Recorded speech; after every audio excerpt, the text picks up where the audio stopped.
Halo penggemar sepak bola, selamat datang kembali di channel Uki Update, channel yang akan membahas tentang berita sepak bola baik dalam maupun luar negeri.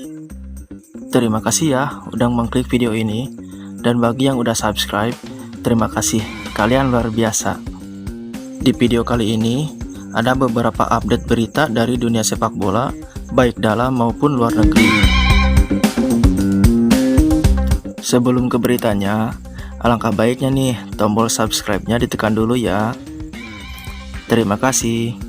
Dan ini dia beritanya. Maskot Piala Dunia U20 resmi diperkenalkan. Pada hari Minggu tanggal 18 September 2022, Kemenpora, PSSI, dan FIFA meresmikan maskot Piala Dunia U20. Dan terpilihlah Badak Jawa sebagai maskot resmi Piala Dunia U20 yang diberi nama Bacuya atau Badak Bercula Cahaya. Perkenalan Bacuya dilaksanakan di Bundaran HI, Jakarta.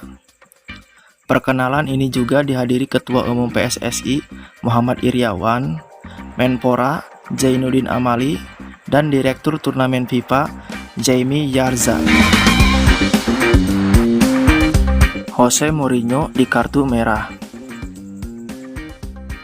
Kekalahan 0-1 AS Roma dari Atalanta di Stadio Olimpico membuahkan kartu merah untuk Jose Mourinho akibat protes kerasnya terhadap wasit.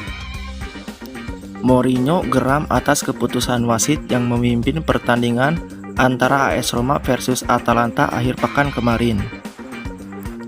Menurutnya, Nicolo Zaniolo telah dilanggar oleh pemain Atalanta di kotak penalti. Namun, sang wasit tidak memberikan hadiah penalti kepada AS Roma. Saat itulah The Special One marah besar terhadap wasit, dan akhirnya malah ia di kartu merah dan harus menyaksikan anak asuhannya dari tribun penonton di sisa waktu pertandingan. Sesaat setelah laga usai, Mourinho pun mengatakan kepada media, "Ada penalti yang sangat jelas." Saya bertanya kepada wasit setelah itu, "Mengapa?" dan memintanya menjelaskan kepada saya bahwa itu karena Zaniolo tidak jatuh.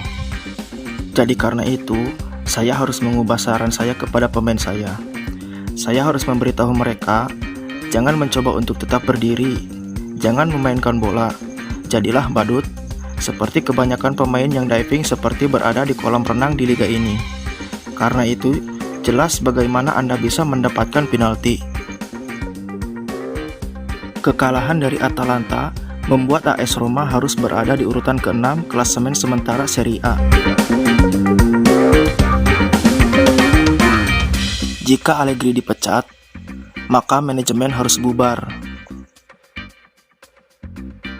Mantan bintang Juventus, Marco Tardelli, menegaskan bahwa sulit bagi Juventus untuk mendepak Massimiliano Allegri. Lantaran, jika itu dilakukan, maka manajemen yang dulu meminta untuk mengontrak Allegri juga harus bubar, sama halnya yang terjadi pada zaman Andrea Pirlo. Ia lebih suka Juventus untuk tetap fokus bersama Allegri hingga akhir musim 2022-2023, bagaimanapun hasilnya.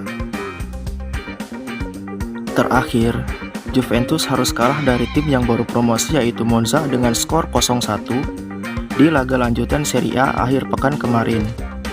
Kekalahan ini pun membuat para fans Juventus geram dan memaksa manajemen untuk mendepak Allegri. Saya tidak sepakat bahwa tim ini mendatangi dan meminta maaf ke kurva. Dalam pandangan saya, Juventus telah melakukan apa yang mereka bisa, ungkap Tardelli selepas pertandingan antar Juventus versus Monza. Resiko bersama Allegri tidak ada, sebab jika dia hengkang, maka yang memilihnya juga harus bubar, sebagaimana yang terjadi pada Andrea Pirlo.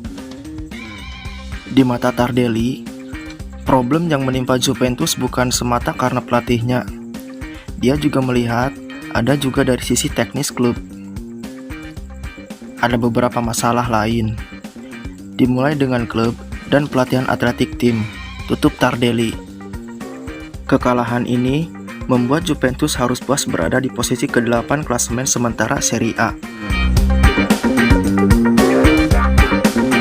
Udah kalah, malah dijarah.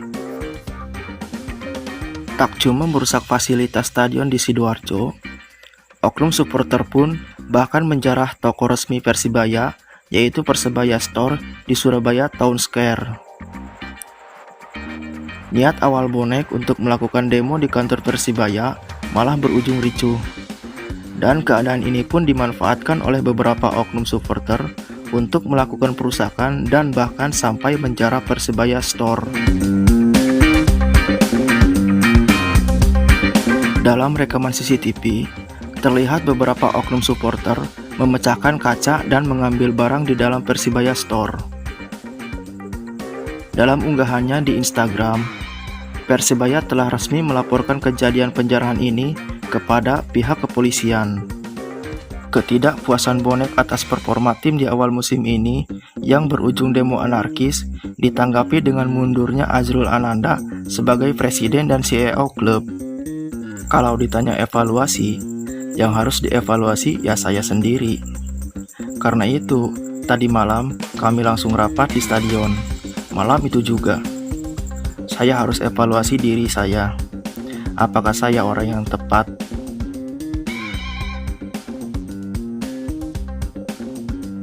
Saya pernah bilang, Persibaya menjadi juara dengan cara yang benar. Di tengah situasi yang kita tahu, mungkin cara saya kurang disukai atau kurang cocok dengan harapan semua. Jadi karena itu, saya membuat keputusan bahwa saya akan mengundurkan diri dari CEO Persibaya. Tutup Azrul. Oke penggemar sepak bola, sekian video kali ini. Jika suka dengan video ini, klik like, dan jika tidak suka, dislike aja ya, gak apa-apa.